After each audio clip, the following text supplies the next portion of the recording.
नमस्कार, वंदे मातरम। दोस्तों, स्वागत है आप सबका सैनिक पाठशाला में। आज का ये वीडियो 2006 से पुराने जो पेंशनर्स हैं उनके लिए बेहद महत्वपूर्ण है। दोस्तों, आज के वीडियो में मैं सर्कुलर 568 यानी कि D linking of qualifying service वाला जो सर्कुलर था, जिसके आधार पर 2006 से पुराने पेंशनर्स को, कई सारे पेंशनर्स को, किसी को लाखों में, किसी को हजारों में एरियर मिला है, 2016 या उसके बाद मिला है। तो ऐसे में अब यह एक बड़ा सवाल है कि आपका एरियर का कैलकुलेशन कैसे किया गया। क्या आपको जितना बनता था उतना दे दिया गया या आपका और भी बनता है? क्योंकि दोस्तों, आज मैं आप सबको बैंक का कैलकुलेशन शीट जो बैंक ने जारी किया है, बकायदा बैंक का ठप्पा लगा हुआ है, वो दिखाऊंगा और साथ ही साथ बैंक का स्टेटमेंट भी दिखाऊंगा कि कैसे आपको आपका एरियर का कैलकुलेशन कैसे समझना है। सारी बातें इस वीडियो में जानेंगे कि क्या आपको अगर एरियर मिला तो सही मिला, और अगर जिनको लागू है नहीं मिला तो वो तो अलग ही इशू है। उसके लिए मैंने कई सारे वीडियोस भी बनाए हैं, आपने क्या कार्रवाई करना है वो सारी बातें समझाए। तो दोस्तों, आपका कैलकुलेशन आज मैं समझाऊंगा और आप भी समझेंगे कि आपको सही मिला या गलत मिला, वो कैसे चेक करना है। तो चलिए आगे बढ़ते हैं इस वीडियो में। सर्कुलर 568 के बारे में बारीकी से बिल्कुल महत्वपूर्ण बातों को करते हैं। तो आगे बढ़ने से पहले मेरा आप सबसे आग्रह दोस्तों, सैनिक पाठशाला चैनल के साथ अगर आप नहीं जुड़े हैं, इसको अभी तक सब्सक्राइब नहीं किया है, तो आपसे जुड़ी हुई भरोसेमंद जानकारियों को पाते रहने के लिए चैनल को सब्सक्राइब जरूर करें। तो चलिए, सबसे पहले जैसे आप देख पा रहे हैं, वाह, बैंक ने जारी किया सर्कुलर 568 का कैलकुलेशन शीट। एक खुलासा, जी हां, एक खुलासा। वीडियो में अंत तक बने रहें। आपको चाहे 568 का फायदा मिला हो तब भी आपको यह जानना जरूरी है, अगर नहीं भी मिला हो तब भी आपको यह जानना जरूरी है कि यह खुलासा है क्या। चलिए, डी लिंकिंग का एरियर मिला किसको? किसी को लाखों में, किसी को हजारों में। पर क्या सही मिला? आपको मिल भी गया होगा या आपको लागू है नहीं मिला होगा, लेकिन क्या सही मिला या आगे सही मिलेगा, यह जानना आपके लिए बेहद जरूरी है दोस्तों। चलिए अगला पॉइंट समझिए, सर्कुलर 568 डी लिंकिंग को पहले दोस्तों, सबसे पहले तो आप समझिए कि 568 यानी कि डी लिंकिंग वाला सर्कुलर था क्या। अगर आप 2006 से पुराने पेंशनर हैं, आप अगर सिक्स पे कमीशन में आपका जो पेंशन का फिक्सेशन हुआ है, मैं एक सिपाही से लेके ऑनररी कैप्टन तक का बता दूं, वाई ग्रुप का मैं बताता हूं। आप सिपाही हैं वाई ग्रुप के, 5125 रुपए से कम में हुआ है तो आपको एरियर 568 का लागू है। आप नायक हैं, 5520 से कम में हुआ है, आपको लागू है। आप हवलदार थे, 5820 से कम में हुआ है, आप नायब सूबेदार थे, 8330 से कम में हुआ है, सूबेदार थे 9440 से कम में हुआ है, सूबेदार मेजर थे 9680 से कम में हुआ है, ऑनररी लेफ्टिनेंट थे 15465 से कम में हुआ है, और कैप्टन, ऑनररी कैप्टन थे 16145 से कम में। अगर आपका फिक्सेशन सिक्स पे कमीशन में हुआ है तो आपको एरियर लागू है। आप चेक कर लीजिएगा। इसी तरीके से टेबल है, ये जो सामने आप टेबल देख रहे हैं, पूरा टेबल में जो है आर्मी वालों का XYZ ग्रुप के हिसाब से, एयरफोर्स वालों का और नेवी वालों का, तीनों कैटेगरीज का इसमें दिया गया है। वही चीजें अभी मैंने आपको बताया, लेकिन इस टेबल में सारी जो है कैटेगरीज के पेंशनर्स का है, तो आप इस टेबल को देख के भी समझ सकते हैं। तो चलिए, आपने अभी समझा 568 का सर्कुलर का फायदा किनको लागू है। अब चलिए आगे बढ़ते हैं। अगला पॉइंट, सिपाही से लेकर ऑनररी लेफ्टिनेंट फैमिली पेंशनर्स को भी कितना और कैसे दिया गया, थोड़ा सा मैं आपको समझा दूं किस तरीके से दिया गया। मान लीजिए आप एक सिपाही, उनको मिलता था 4100 रुपए पेंशन सिक्स पे कमीशन लागू होने के बाद, 4100 रुपए मान लीजिए मिल रहा था उनको। मैं एग्जांपल के तौर पे सिपाही का ले रहा हूं, सभी का इसी तरीके से जो मैंने आंकड़ा बताया उसके साथ आप कंपेयर कीजिएगा। अब दोस्तों मान लीजिए उनको 4100 रुपए मिलता था 1 जनवरी 2006 में, जब सिक्स पे कमीशन को रिवाइज किया गया, यानी कि 2008 में जाके रिवीजन हुआ, तो उनका 1 जनवरी 2006 का पेंशन 4100 बनाया गया। लेकिन 568 सर्कुलर के हिसाब से क्या है, वाई ग्रुप के सिपाही का 5125 रुपए। ठीक है, तो दोनों में डिफरेंस कितना हुआ? 1025 रुपए का। 1025 रुपए हर महीने का डिफरेंस हुआ, तो 1025 रुपए 42 महीने से आप कर दीजिए गुणा। 42 महीने यानी कि मैंने अभी यहां लिया हुआ है जून 2009 तक, जून 2009 तक 42 महीने से बन रहा है 43,050 रुपए। उस पे डीआर भी लगेगा। अब जनवरी 2006 से लेकर जून 2009 तक जिस जिस महीने में जितना डीआर था उतना डीआर भी जुड़ेगा, तो 43,000 प्लस जो डीआर का अमाउंट निकलेगा उतना उनका एरियर बन रहा है। अब आगे समझिए सबसे महत्वपूर्ण बात इस वीडियो का दोस्तों, आप बैंक से जारी कैलकुलेशन शीट और स्टेटमेंट ऑफ अकाउंट से बड़ा खुलासा देखिए। चलिए मैं आपको लाइव बैंक से जो जारी किया गया है उसको दिखाता हूं, उसको समझाता हूं, ताकि आपको बातें क्लियर हो कि आपको सही मिला एरियर या नहीं मिला, या आगे जब मिलेगा तो सही मिलेगा कि नहीं मिलेगा, उसको देखते हैं। अब दोस्तों मैं सबसे पहले आपको अलग अलग से जो बैंक से कैलकुलेशन शीट आया है और जो बैंक स्टेटमेंट आया है वो समझाता हूं। जैसे आप ये सामने देख पा रहे हैं, ये है बैंक का कैलकुलेशन शीट जो एसबीआई ने पेंशनर को भेजा है। अब जब ग्रीवेंस डाला गया था तब उन्होंने ये भेजा है। जैसे आप देख पा रहे हैं यहाँ पर सीपी ग्राम्स का ग्रीवेंस का हवाला दिया गया और आगे उनको क्या समझाया गया है इस पैराग्राफ में आप जैसे देख पा रहे हैं कि आपको 1 जनवरी 2006 से लेकर के 30 जून 2009 तक जो है आपको 568 सर्कुलर का एरियर कैलकुलेशन करके दिया गया और वो कुल एरियर कितना बन रहा था 21,852 रुपए।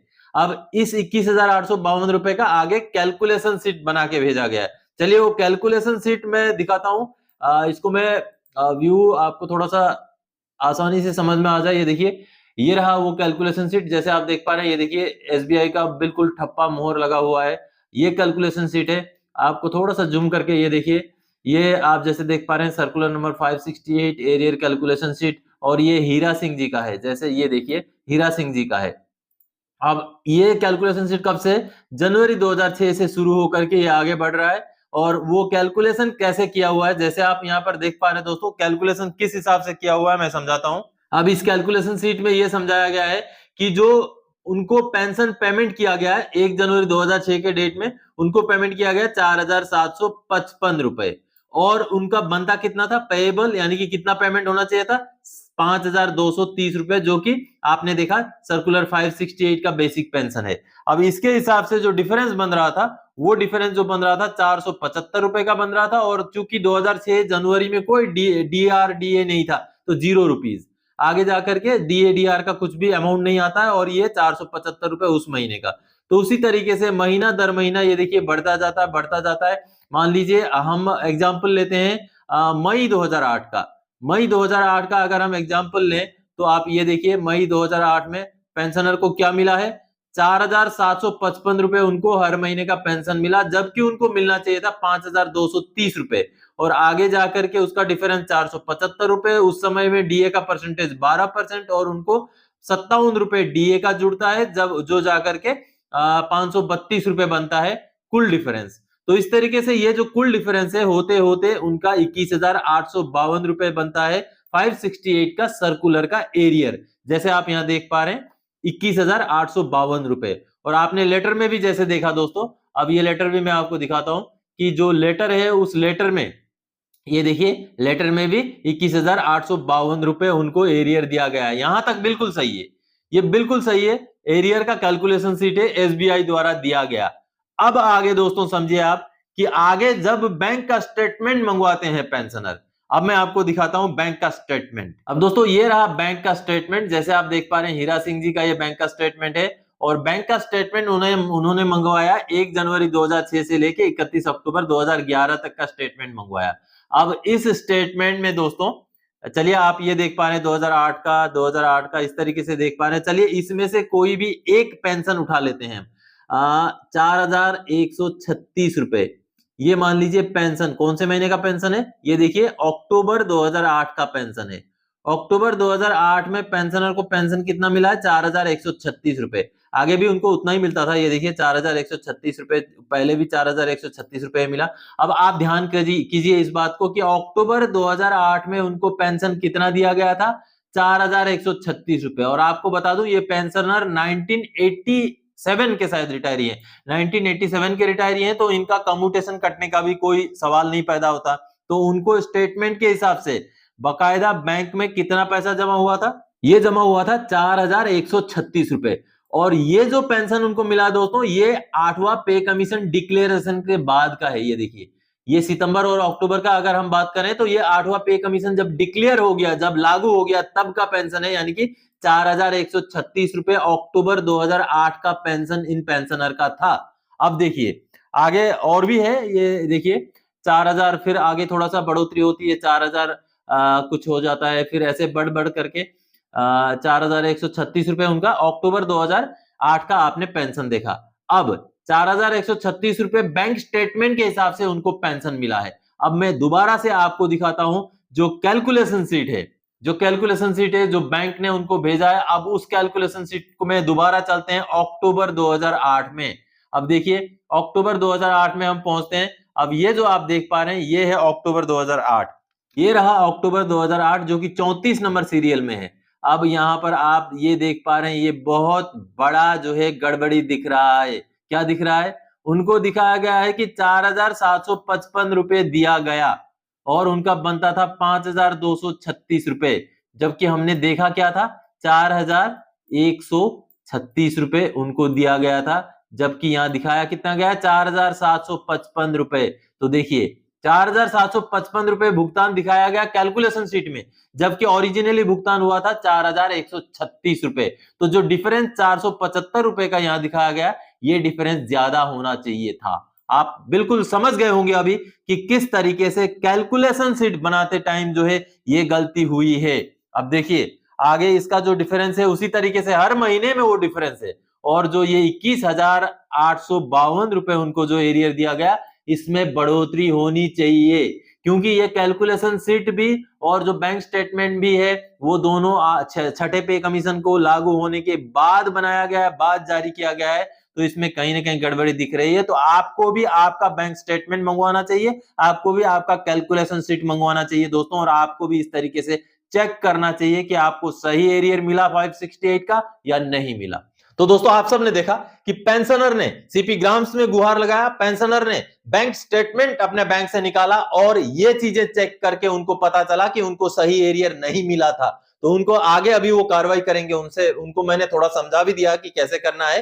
तो वो आगे कार्रवाई करने के बाद उनको जो ज्यादा एरियर मिलना था कम मिला है उसका डिफरेंस उनको मिलना चाहिए।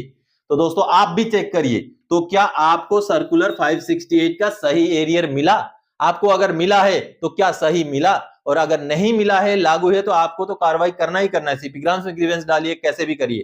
तो इस चीज को चेक करने के लिए दोस्तों आपने क्या करना है, आपने बैंक से कैलकुलेशन शीट मंगवाना है सीपीपीसी से कि मुझे मेरा कैलकुलेशन शीट दो, 568 के हिसाब से आपने जो मुझे एरियर दिया है उसका कैलकुलेशन शीट मुझे दिया जाए, और उसी पीरियड का आप बैंक स्टेटमेंट बैंक से निकलवा लें। दोनों को कंपेयर कर लीजिए और देखिए कि क्या आपको सही मिला है। अगर नहीं मिला है तो आप दोबारा से या तो सीपी ग्राम्स में ग्रीवेंस डालें, आरटीआई डालें या लेटर वगैरह लिखें, ताकि आपको आपका सही एरियर मिल सके। तो दोस्तों आज के इस वीडियो में इन्हीं जानकारियों के साथ आया था। आगे और कोई जानकारीदायक आपसे सरोकार रखने वाला विषय लेकर मैं फिर से हाजिर हो जाऊंगा। तब तक के लिए जय हिंद दोस्तों।